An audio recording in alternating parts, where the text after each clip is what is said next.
With more and more content available, it's harder to know what's worth watching and what might be a waste of your time.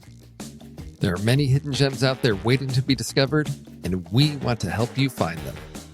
This is Trailer Rewind, a podcast where we discuss and review recently forgotten or overlooked films that are now available to stream at home. Today is July 6th, 2021, and Landline is available on Amazon Prime. There are a couple landlines, though. We should talk about that. Oh, There's a landline from 2020. There's a landline and then there's two landlines from 2017. And what I needed to kind of key into the one that we're going to talk about today is Jenny Slate. Yes, Jenny Slate. That'll be She's the headliner. The headliner. You see that? Then this is the correct Landline for you. Landline had its worldwide premiere at the Sundance Film Festival on January 20th, 2017, and was snatched up by Amazon Studios and released into theaters later that summer. During its domestic summer run, and I say domestic summer run because it was only released here in the United States. Okay. It ran through September 28th and pulled in almost $1 million. Small run, started in 4 theaters, went up to around 140 or so. But as with other films distributed by Amazon that we have discussed, it is not available on physical media. So you can't, go out and buy this on Blu-ray or DVD. The only way to see this is on Amazon. If you've got Amazon Prime, you can, it's free as part of that package, or you can purchase it digitally through Amazon. The other folks, too, I think you can actually purchase it on Vudu and those things. There are other places to purchase it, but you can only stream or stream it on Amazon. Allie, I revised the Michigan app. Do you want to talk through the comments with me? Not really, because I don't want to go there. You need to cast a wide net. Allie doesn't want to go anywhere unless everybody wears berets and they all smoke clove cigarettes and they all make their own hummus, but they eat it out of Frisbees. What did you do today? Crack. Has anyone spoken to Dana this week? Can they pick a date? Not yet. I was hoping the dress would sort of get her excited. What is that? Engagement ring. You finally did it. Yeah, it's nice. It's very good. It's good. I'm reading Hammaker Schlemmer. They're advertising the world's fastest razor blade. It's very totally good. She went out again last night. I saw her pile of clothes when I took out the trash. Detective Pat. Is he your boyfriend? Not really. Well, look at us having sister time. This film begins by telling us that it is Labor Day weekend 1995. What were you doing in 1995, JJ? 1995, Labor Day weekend. That is going to be I'm on my way to my sophomore year of college at the University of Colorado. And I went home. It was, kind of the way that I'm connected to The Next Reel and everything is through this group of guys that I sang with in college. Pete and I were in a singing group and this sort of thing. And I went home from my freshman summer thinking that nothing was going to happen and I could just go away. And I just missed it so much that I never went home again in college because these are all my closest friends, Tommy Handsome, Pete, right? All these people.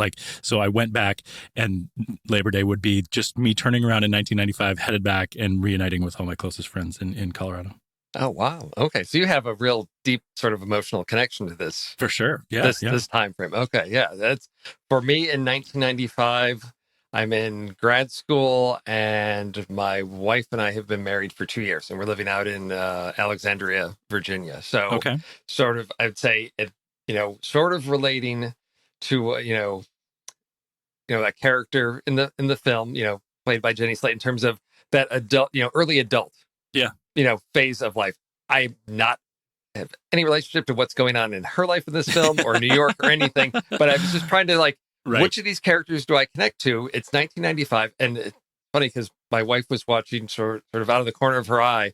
And at one point a song comes on and she goes, "This is a really old song." I said, "It's set in 1995. She missed it at the beginning because it says right there, but there's nothing else that really explicitly, nobody talks about the year or anything like that, but it could be set today. I mean, honestly, there's really nothing that makes it a period piece other than the title and the fact that everyone's using landline phones in the film. But and that in particular, too, was something that I was actually a little frustrated with because I didn't think that really had anything to do with the movie at all.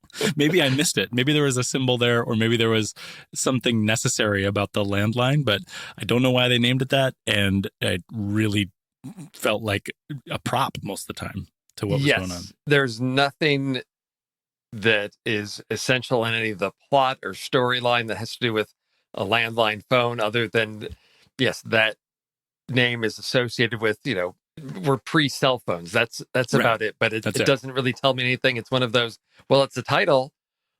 It could have been anything. And I think that's one of the challenges with the story is you could say, well, what's it about? And that's where I would say in the 90s, okay, in 1995, if you were to walk into a video store, where would you expect a movie like this to be on the shelf? If you were just browsing, you would see Landline in what category and what would you see around it? It's a great question, and I struggled with it because I felt like it was really trying to be a couple different things. I think it was really trying to be clever, funny in a clever way. Let me say it that way. In a lot of parts, and there were times when I wasn't sure if I was supposed to laugh or not. Where I thought, oh, that's kind of funny, but I couldn't really get into the laughter with it because it's the dramedy aspects of it, the real drama, the heavy drama stuff was really intense for me. So I would expect it to be on the drama shelves. I would expect it to be around something like Parenthood, like the original Parenthood film, where you have this, but Parenthood, I think, is a far more known, far more superior film in terms of both delivering the comedy and delivering the drama, and insightful in a completely different way. But I would expect this to be a movie that's in around that place, and really, it was far more intense from the drama aspect than in any of the parts that seemed to be intended to be funny. In the 90s, you had the whole independent movie sort of explosion that happened. And this feels to me of a piece with films of that time actually, there is a film from 1995 that for me is the epitome of this. And this is from 1995, Kicking and Screaming. I think this is Noah Baumbach's first film. And it's a bunch of college guys, I guess, or they've recently graduated college. And it's just a bunch of that 90s, we're sitting around talking type of stuff. And like, you'll say, like, what really happens? Nothing. It's clever dialogue and it's characters dealing with life. And when you finish it, you're like, okay, maybe I knew somebody like that character, but this seems really personal. I don't really connect with this story. I guess if I lived where you lived with your friends, I might really connect with this, but it just seemed to be an exercise in what kind of clever things can I come up with in my dialogue. Now, I think Landline has a lot more story to it than a lot of these films in the 90s where it was just like, get a camera, sit some friends in a room and talk. But it feels very much of a piece of that, I think, in part due to the setting, way characters are dressed, hairstyles, all of that. I felt like, oh yeah, this is 90s. When you have a character walking into a music store and there's a listening station and it's all CDs and you put the headphones on. I don't know when anybody has done that within the past 20 years. I'm sure I did it in the 90s, though. I'll tell you that. Oh, yeah. Exactly. So this is where I'd say in drama, but maybe if the store had sort of one of those, independent films section, yes, of the an independent 90s. film section from the 90s, this would be, I would say, yes, this would firmly fit in there. Despite being made in 2017, it felt very much a part of that era for me. Gen X recommends end cap is where this would be. Yes. I would say that is the exact right place for it to be. And in doing a little bit of research into this, I'm wondering about setting, I did see that it was an intentional choice, in part because of that era of the mid 90s is when our director, Gillian Robespierre and Elizabeth Holm, were in, they're that Gen X group. So dealing with family, being in this age range in the 90s. So it was something that they could relate to personal experiences. So it was very rooted in that. Yeah. And it's very New York, too. We should mention that. This is, yes. The setting is a character in this Gen movie X as well. recommends overlap with a little Woody Allen. Yeah, there you go. Right? Woody Allen. I love it. Very, very New York. Or I would say, oh gosh, what was it? Who was the other one? The Brothers McMullen was another one of those, 90s. And it's like rooted in a neighborhood of a certain piece. So that's what this really reminds me of. And I'd say if those films appeal to you or you've got nostalgia for those, I think this might be something that you would find interesting to watch. I wasn't bored by this film. I don't know that I'm going to watch it again, but it kept me engaged from beginning to end. I think in part due to the writing, the cast, the performances. everything worked really well to get me from beginning to end, despite the fact that at the end, if you ask me what this film is really about or what's going on, there's not much to it. And I was bored until the heavy drama stuff started happening. And I didn't read the synopsis before I saw the movie. And I would recommend for people, based on my experience watching the film, that you do read the synopsis or listen to this entire show. I mean, we make a concerted effort to not talk about spoilers until we want to get there. But this is one of those movies where the drama is heavy and it is about things that are very deep in relationships. And you should know what those things are before you go in, because I was bored until they started hitting on those, and then I had to take breaks. So it was like, I wasn't emotionally connected. It felt like a sort of loose association of stories until all of a sudden it started getting into the infidelity really is the thing that was key to the storyline here, and then it was like, oh, okay, this is going to be something that it's going to be an emotional hook for me that I'm going to have to stick with. So no, I would agree with that the first 20 or 30 minutes or so is really giving us the characters, what their life is like in a sense of their routine, or what's going on in their lives before we get to the crisis moment where things really ramp up. Like, what's going on? What are their struggles? What are their, questions about where they're going with their life? There's a lot of that. And it doesn't have, there's no overriding like ticking clock or big push on that. It's just setting all the pieces in place. And it does take a little while for that. And I could see where if you don't relate to these characters, to this life, if you weren't a, high school student or 20 something in the 90s in New York, or you weren't a struggling writer or a professional businesswoman aspiring to be Hillary Clinton in the 90s in New York, you may not really connect with these characters until things get going. And then, yes, the drama does really kick in, and the movie does really get into gear and move things along. So based on, that, sense of boredom and then height drama, and we'll get into that, where would you rate this movie? This is a weird one. And I put it in here. I think it's a really good movie with, it's really well thought out, and it's really well written to address the drama that it wants to address. And I find it very insightful in regards to that drama. So I give it a high rating, which is, I give it 3 stars. It's a better than average movie for me, but I had to put a not like on it because it didn't seem to connect. There wasn't any sort of positive feeling in it for me. I did have to take lots of breaks. It was harsh in the way that the drama was delivered, almost in a like scary way for me. Okay. And so I ended up not liking it, even though I think it's a really good movie. And if this is a subject, and again, I'll just kind of point out, if infidelity is a subject that interests you in the realm of drama and the realism in the way that infidelity affects relationships and families, this is a really good movie for that.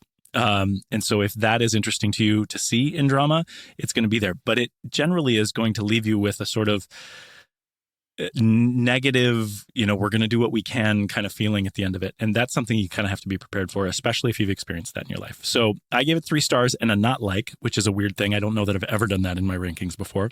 And in my flick chart, it showed up at 183 out of 260, which is definitely in the bottom half. Flick chart tells me I should give it a 1.5 stars. I don't feel that way about the movie, but for me, in my experience with it, that's why it ended up so low for me.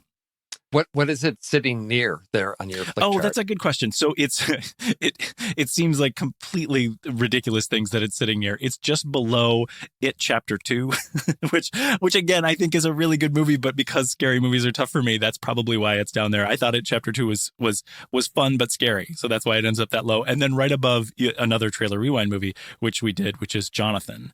Okay. So yeah. And Landline's kind of at the top of a big run of these kind of Trailer Rewind movies for us, where they have some drama to them, like Jonathan, Leave No Trace, Woman Walks Ahead, Don't Think Twice, The Congress. It's this big run of movies that are all sort of flirting with drama in a way that doesn't always fully execute for me. But Landline's at the top of those because, again, I find it really insightful, and I think it could possibly be a healing thing for people if this is a subject that is sort of ready to be addressed in their life. Well, I'm right there with you with 3 stars and no like, because at the end of this, when it ended, I thought, Okay, yeah, I enjoyed this experience, but I will never watch this again. No. There's nothing to bring me back to it again, and so I have to say I don't like it because there's nothing for me to come back to. And honestly, it was one that I wouldn't say I would have turned it off, but I probably would have never even watched it if it hadn't been for it be, for us picking it on the show. There was just nothing really to draw me into this. Right. However, I do, I think the performances, the story, there was enough there to keep me watching and going along the way. But ultimately, at the end, it's not a movie that's for me. I didn't really derive any pleasure from watching it. It's it's one if you're of a these fan things. of Jenny Slate, let me say that too. Yes. Because I didn't say that, and you're talking about the performances. Okay. If you're a fan of Jenny Slate, you're going to see her do stuff here that you haven't been able to see her do other things. So if you like her comedy, if you like the things she does, this is going to show a much more well-rounded version of Jenny Slate, and it is to be admired, I think, and you see her performance here. So that might be something for someone too. Yes, but I'm not a New Yorker. This is one of the things that always, whether it's in films or in fiction, I just don't. I'm like, this is somebody's life. For me, movies and books often tend to be a form of escapism. So why do I want to escape into something that is just the ordinary drudgery of regular daily life? If you can elevate that to make some statement about a theme or character traits in people, or make some statement about or growth from it, maybe, or growth from that. What do these people learn and grow? There may be some of that in there, but it's not enough. It wasn't redeeming enough for me. And that's why I say this just isn't for me. And so it ends up in the bottom half of my flick chart. It ends at 552 of 748. Mm-hmm. This is going to make you laugh. I've got Landline. Right below Landline immediately at 553 is The Goldfinch. Okay, see? Immediately below that at 554, Tesla. Oh, Tesla's close to mine too. So yeah, but Tesla. Both those movies are better than Tesla. We need to reiterate. Yes. However, they're in the same area. Yeah, and for me, this is. I can see some people really connecting with this movie, and I would say that's why I give it the 3 stars. It's well executed.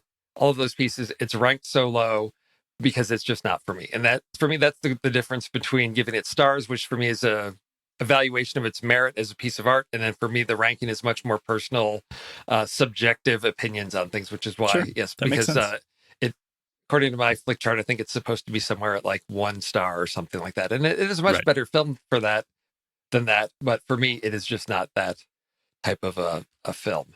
However, over on Letterboxd, it has a weighted average review of 3.4.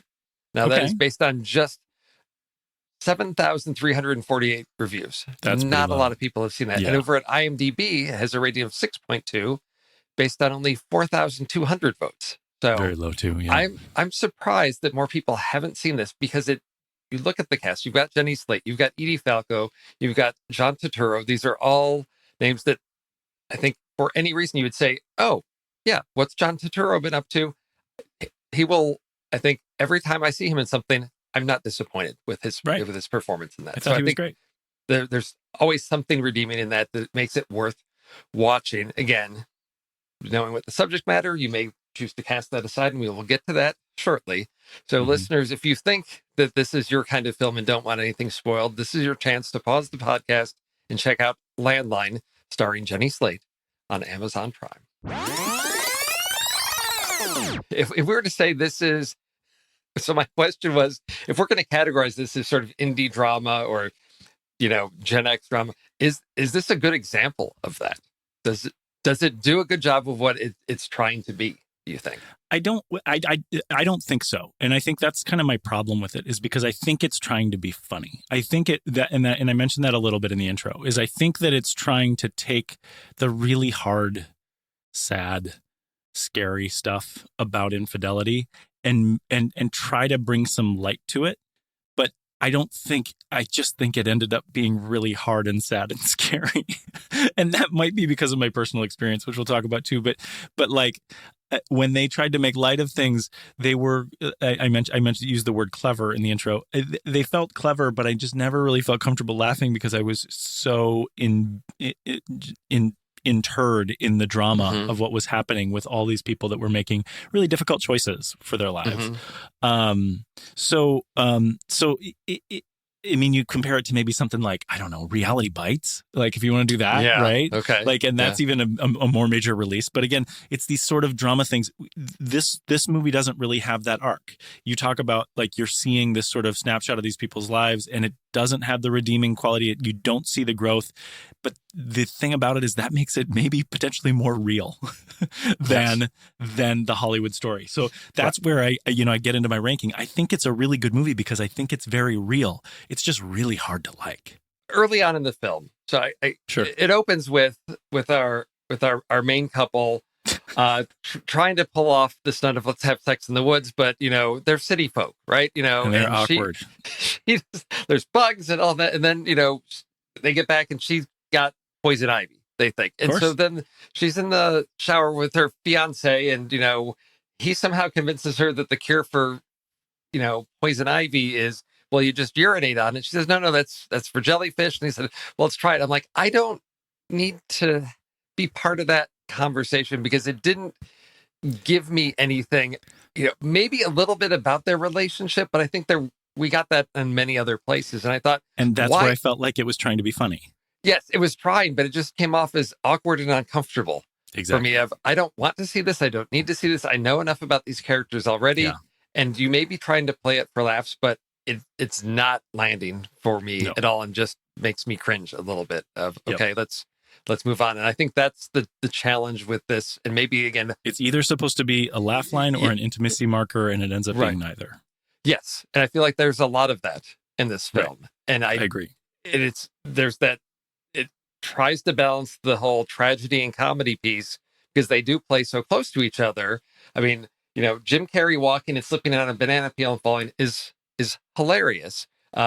Jimmy Carter walking and slipping on a banana peel is not hilarious because he's a respected figure and he's old, and he's gonna break a hip. Not funny, right? Right. And this seems to be trying to sometimes have it both ways but not leaning into either side of exaggerate it and go for the laughs, or rein it back a little bit and lean into the tragedy that is at the core of these characters' lives. But it it treads water across the middle and doesn't go either way. And I think that's why I felt so indifferent about so many of these pieces, because it didn't ask me to really get on board one way or the other.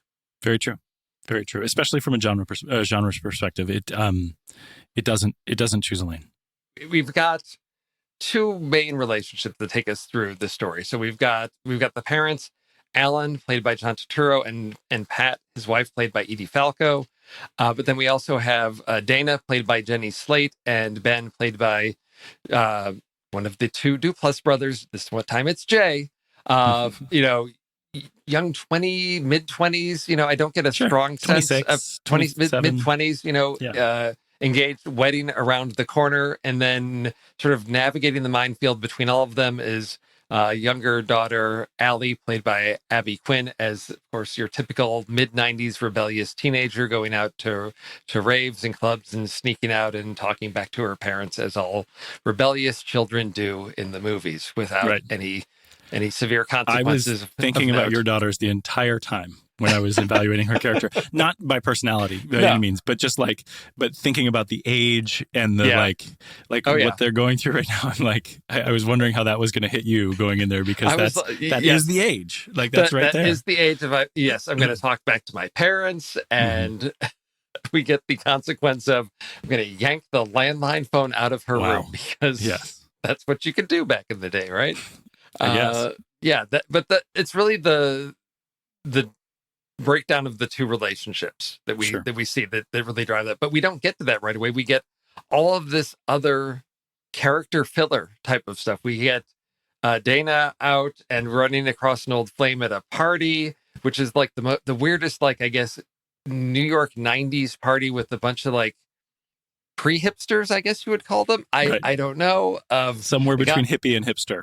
Yes, exactly. A woman named Table who's taken a vow of silence. And yes, just all of those things that just feel so affected and trying so hard. And I don't know how to again, maybe it was supposed to be played for laughs, because it is ridiculous, but It's not. It's not funny. It's not That's the funny thing. at all. Yeah. It's just, this is the reality of these people's worlds. And this is perhaps why Dana doesn't connect with this and is drawn to her former flame, Nate, played by Finn Whitrock. And they have a little sort of fling off on the side. And meanwhile, we've got Allie discovering mysterious, hidden love poetry that her father has written on his Macintosh computer from the mid 90s.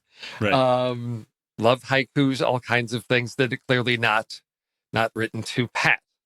Even the discovery of that, because she comes home after being out at a party.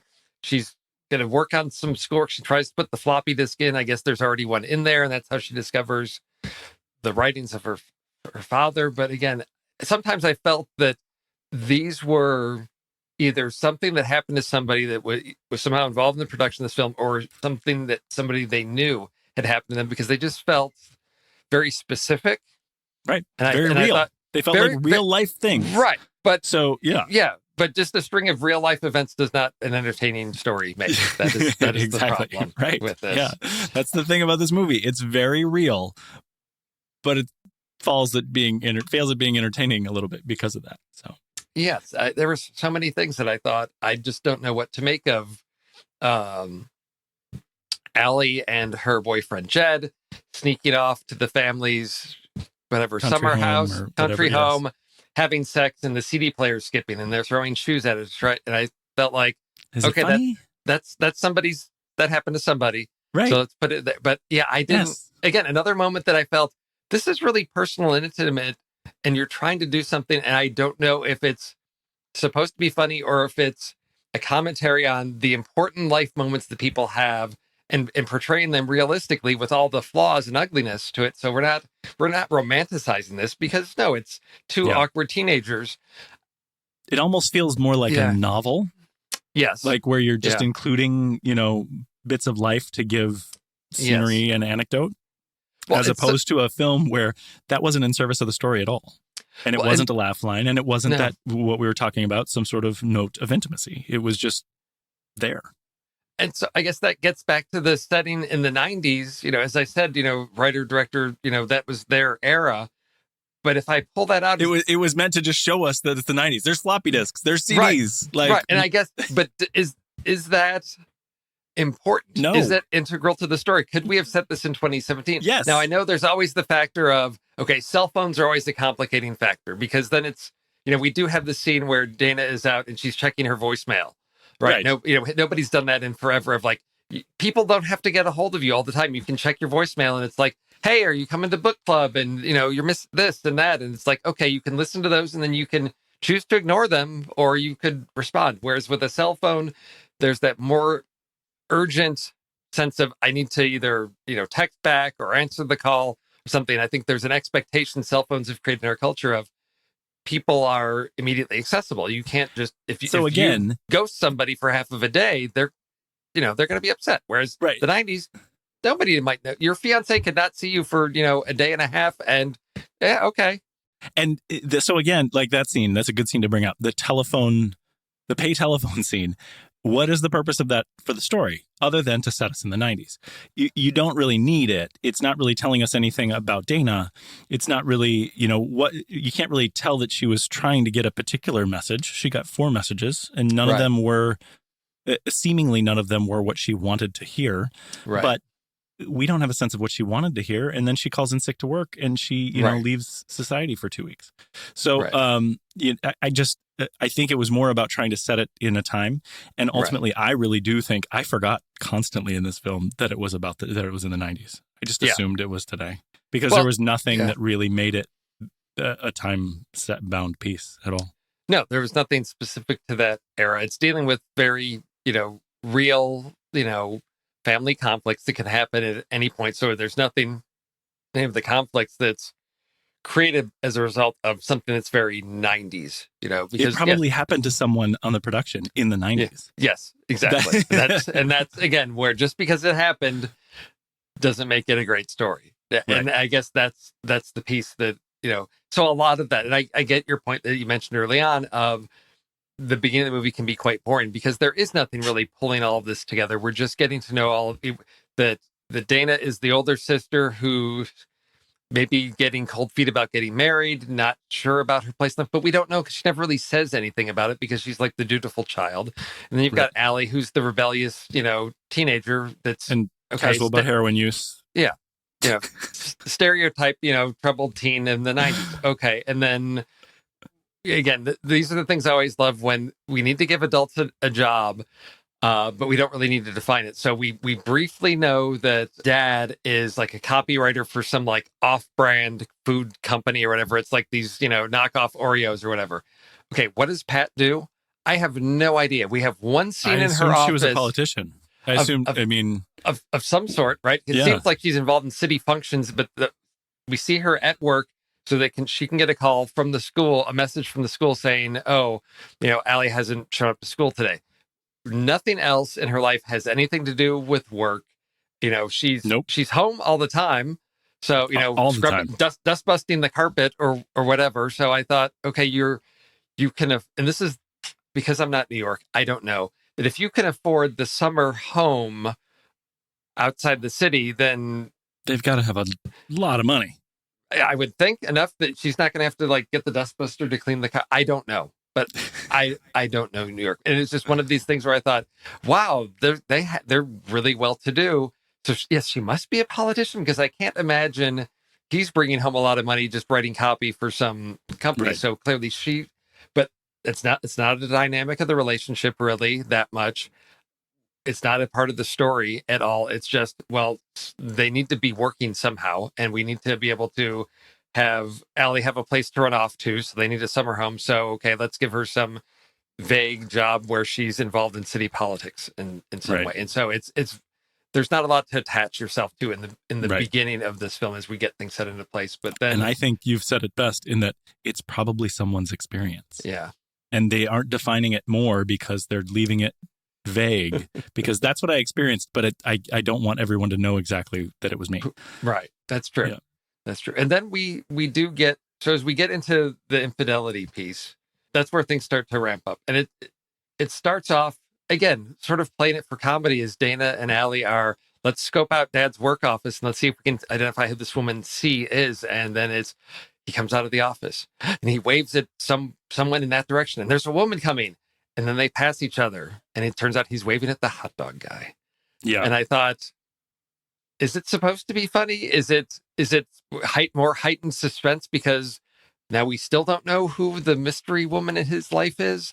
The thing, as we start moving into that too, they're on the case for this, but we've mentioned that Dana's having this affair on her fiance.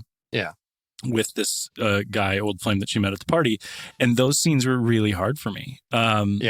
Because she's dealing with a lot of complex emotions about her potential marriage and whether she wants to be there. And she's not really considering everyone's involvement. And then, of course, she's dealing with the affair of her father. It was really, again, it feels complex and it feels very real in the way that people would experience these types of negative emotions. Yes. And that's all Jenny Slate. And I think she did it really well. I also think that Allie, played by Quinn, what's her first name? Abby Quinn, I thought she was actually my favorite performance in the entire film. I don't know her.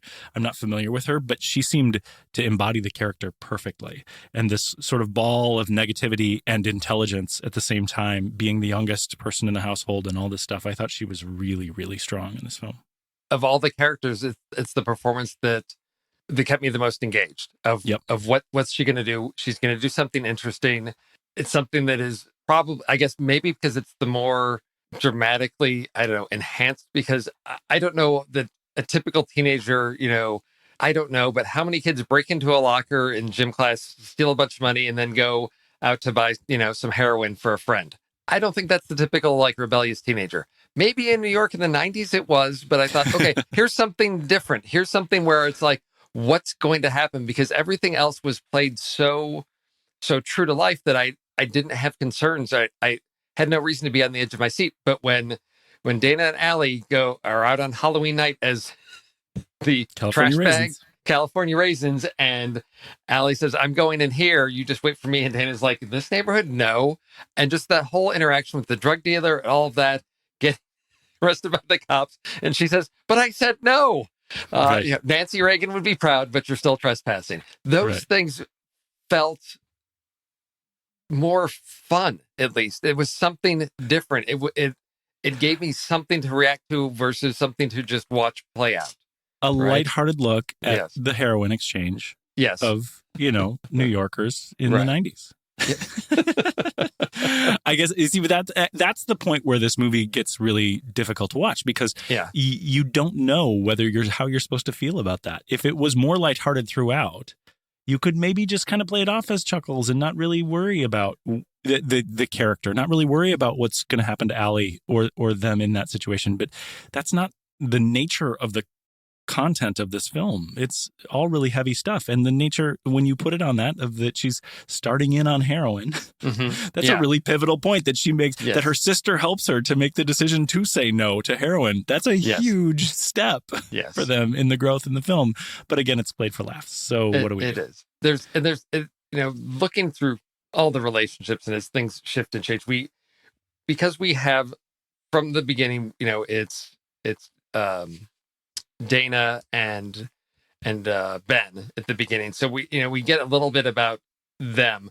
We don't have a whole lot about Alan and Pat, although there's a brief conversation. It's after the reading of Alan's play, which apparently is based, the daughters see themselves like, oh, well, he rewrote this, he put mom in a coma and we're sons, but basically Right. it's our family life. And they go out to the Benihana restaurant, and Dana has a little conversation with her dad about his relationship with Pat and all that. And the one thing that gave me just a little bit of insight of what's going on with this dynamic is the fact that, he says that, she made him want to be better and he thought he could do that. And it led into, prior to that, when they're fighting, he says something about, she's got to learn to fail. That's how she's going to learn. And then Pat basically says, well, you should know about that. You're the king of failure.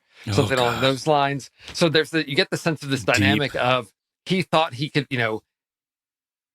he was aspiring to be something better. And, this whole, can you change somebody? And did he have the potential to do that? Maybe not, but he thought he could. And now that he hasn't reached that, he's let himself down. He feels like he's let Pat down. You just get the sense that there's just this frustration and disappointment at the core of their relationship. And we get that, sort of in bits and pieces earlier on, which at least gives me the sense that if that's the nature of the relationship and that's what the daughters have seen, then clearly, yes, I can understand why coming across the mysterious poems is, oh, yes, dad's cheating on mom because we know their relationship isn't healthy. They don't get along. There's no love at the core of this relationship anymore. Right. And so it's one of those things that I had to be thinking about it afterwards, because as I was watching it was just these things. But afterwards, as I put puzzle pieces together, I could say, oh, okay, I can see how this is sort of working together. I had to do some work on this because it just wasn't readily apparent to me, because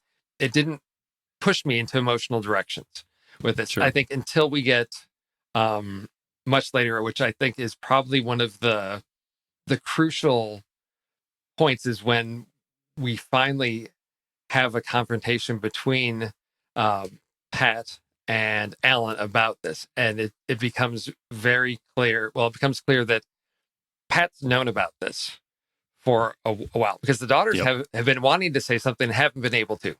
Right. But Pat decides, to go out to a bar, have a drink, talk to some creepy guy that Dance with an old stranger who asked if she's, divorced, and she says she's not. And, her husband, want a third. What? It's just weird and creepy.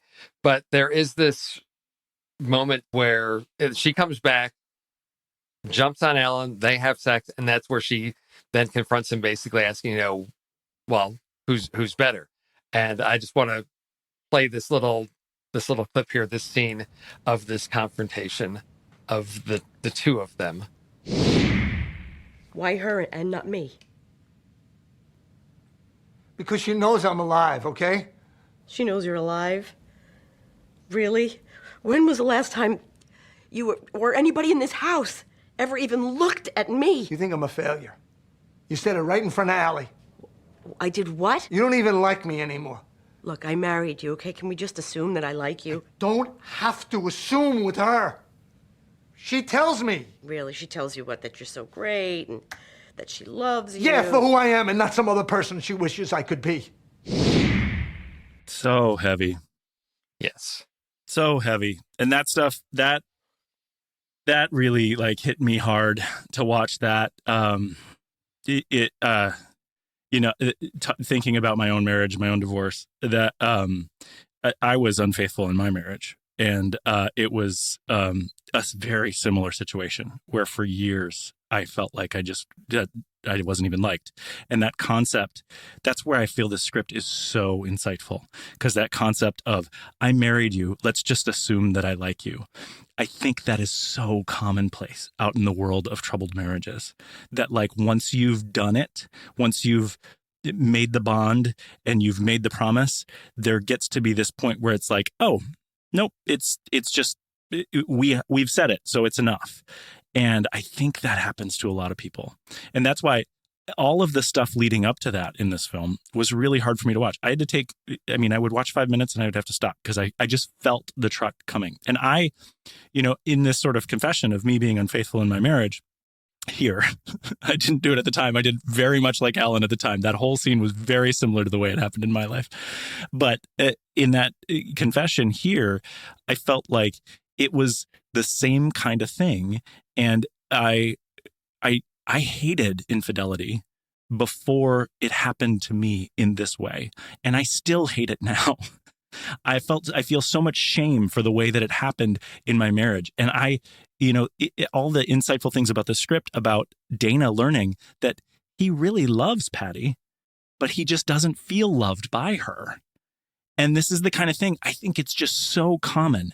And that's why I think it's really important for people to know that this is coming in this film, because it's going to feel like a train wreck. Because I think the commonality of the way that infidelity happens here is not like you're going to see in a movie like Unfaithful with Diane Lane, is not like these, or like Closer with Natalie Portman and Jude Law and all these things. Those are all these sort of like highly romanticized, a weird word to attach to this, but romanticized way of the example of the way that infidelity happens. It happens so much more like this, so much more subtly like this. And it hit me so hard in this way to watch this and be like, yes, that's what it is. But it's really hard for me to like that, because it is loaded up with all that shame and all that's there. So, watching it I was so happy that this is made, but everyone should know that this is what's going to happen. It reminded me of a TV movie called Women versus Men, which was it's a TV movie. It was from 2002. It has like Paul Reiser and Joe Mantegna and this stuff. And what happens in Women versus Men is that the two guys, the two husbands, go out to strip clubs, and at one point, one of the wives follows them and sees them getting lap dances and all this stuff, and then they confront him and towards the end of the film, and they say in this scene, they say, well, we don't love these people. We aren't looking for a relationship with these people. We just want the dance of what it's like to feel wanted, to be in love again. And that's what this reminded me of. I had to go back. I couldn't even remember the title. I had to go back and like search to find out this. But it's the kind of reality about infidelity that you see in a movie like this compared to those other movies that are the big blockbuster Hollywood versions of it, that I understand why those are made too. But this is very real and very rooted in the real feelings that people have about infidelity. I think it comes out in the Dana and Ben story too. And I'm really happy that it's made. I'm really happy that I watched it, but I'm never going to watch it again because it was so hard. No, and what I found interesting is that, well, I guess reflecting back at how the movie has just always sort of towed the middle ground of, okay, that confrontation, it just gets something out into the open. Mm-hmm. What happens? Well, okay, Alan moves out, and It's Allie's birthday, and he shows up, and they're congenial toward each other. They're a family, but he's not living at home, but they are still sort of a family unit. And will this resolve? Who knows? Doesn't matter for the story. really at all. And that so reminded me of the airport scene at the end of Love Actually, when Emma Thompson comes back and Alan Rickman, they've had their split, but they're still sort of participating in their family that way. This sort of like professional, congenial relationship, but not any sort of family unit or loving there. Right. Exactly. And I thought that's, interesting way to go, that it's not like he's not outcast and expelled from the family. It's, it's okay. This is how we deal with life. We still have to live with each other, and we can't just cut somebody out. And so that's how life will move forward. And it was not satisfying ending at all. But I don't know that it sought a satisfying ending, or I don't know what would have been satisfying for this movie, since there weren't any stakes really for any decision that anybody made. Because if Ben and Dana split up, it was like, okay, that's fine. I don't think she's going to hook up with this guy long term. It's just a side fling because she's nervous about this or that, and they talked through it. And I was like, okay, she may end up like her parents in another 15 years. Who knows? I didn't get a lot of growth out of any of the characters at all. We went through these events. It reminded me of about 4 years ago when my father had brain surgery, had brain cancer, had surgery to remove this huge tumor, and being in the waiting room and waiting for the doctors and sitting there with my brother and all that. We're just talking, we're like, feels like we're in this weird like mid-90s independent movie, because it's not something that happens routinely or regularly, and it's this very surreal experience. And the only thing I can latch onto is, well, I've seen something similar to this in these movies that I can never really connect to and relate to, because it's just, is that how people react to that? Because there's no script or plan for how to navigate that. And so it was the most surreal feeling of like, I feel like, I'm in this movie where real things happen, but it's just so bizarre. And that's the only feeling I had from this movie. The only thing that it was missing is some innocuous mid-tempo alt-rock song on the PA. Right. Yes, exactly. That's all it would have taken. And I think of like, what's his name? Bart Freundlich has done a lot of movies like that. One that I remember, again, I think back in the 90s, Myth of the Fingerprints. I think that was Roy Scheider and Noah Wiley. And it's, again, those things where it's like, here's a family dealing with something, and it's really specific. And I can say, I saw it, but this movie, if you asked me in 2 years what it was about, I would say, well, there was some infidelity. I probably wouldn't be able to name very many scenes other than maybe the drug deal gone wrong. Sure. There's nothing memorable. And that comes back to why I gave it no like on this, because there's nothing enjoyable. There's nothing redeeming. It passed my time. And maybe that's what the function of this film is like, there's nothing on TV. I'll put something on that I can engage with, and I'll be entertained. It'll keep my attention. And at the end, it's gone. It's like a soap opera. It's just of the moment, and it's not meant to endure at all. I would only recommend it for people who are looking for a very real portrayal of what infidelity is like in a couple of different ways in relationships. But who looks for that? Exactly. That's my point. Right? I can't imagine that unless you're dealing with that situation or dealing with what could be. But you don't get the fallout from it either. Like in the way that you described the Benihana scene, you don't get the fallout from it because they're still congenial. They're still doing this. So you don't really learn anything from the infidelity there. It's all about feeling the feelings that lead up to it and then experiencing the confrontation. That's what feels like the purpose of this film, and that makes it very hard to recommend to people. Yes. Even though, again, I'm glad it was written. I think it's very true to life, and beyond that, I just don't know. That's why it's a no like for me. Yeah, exactly. I think that's really all we need to say about this one. And we'll move on, and we're going to stay in the past with our next film, The Souvenir. It's set in the early 80s, and so this is an era 80s. That you and I have some fond memories of. Early 80s, perhaps, or maybe hazy memories of early childhood. Who knows? Well, let's see how well the era of the early 80s is captured, how inherent it is to the story of The Souvenir, which is available to stream on Amazon Prime, Canopy, and Hoopla. Awesome. Thank you for listening to Trailer Rewind. If anything we said here entertained, educated, or even enraged you, we'd like you to tell people about this podcast. Whatever your listening platform is, please share, rate, or write a short review. It helps other podcast listeners find us. If you enjoy connecting with other film fans, you can become a member of our community on Discord. It's free, and there's always an interesting dialogue or debate to jump into. You can also financially support us. Perks include early access to episodes, exclusive Discord channels, the opportunity to chat with us live before we record an episode, and the warm feeling you get knowing you are contributing support to the behind-the-scenes resources that help everyone here at the Next Real family of podcasts. So please join us on Discord or become a Patreon supporter. Either way, we would love to have you be part of our community. Hondo,